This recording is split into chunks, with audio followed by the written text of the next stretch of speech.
Okay, when you think about it, there's several movies where you feel like there's just too much going on. There's too many plot lines, and there's too many different balls being juggled at once. Iron Man 2, I think, is a big example of this, where there's just too much going on. Because you have Tony handing over Stark Industries to Pepper, him dealing with blood poisoning, Whiplash, and Justin Hammer. Avengers setup, the government wanting Tony's technology.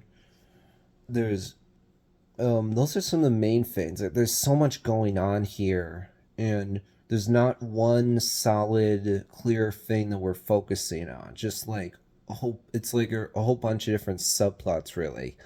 And then you think about Avengers: Age of Ultron. I would say there's too much going on in that film. It's too crowded, overstuffed, with the Avengers trying to defeat Ultron, a romance between Bruce and Natasha that feels like it comes out of nowhere.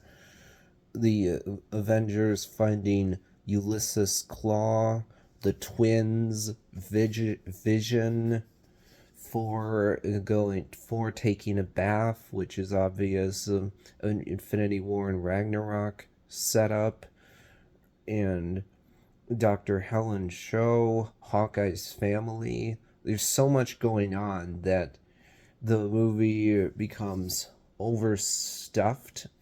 And then you look at Batman v Superman: Dawn of Justice, and this is another clear example for me where it's about Batman and Superman investigating each other, Lex Luthor's machinations, Lois Lane investigating a bullet, Wonder Woman, Doomsday, very odd, painfully shoehorned in Justice League setup. There's so much going on here that it's like, this doesn't work. We're not focusing on one specific thing. There's just a whole bunch of different stuff going on. It's a whole bunch of things going on that aren't even very related to each other, frankly. That don't have much connection to each other.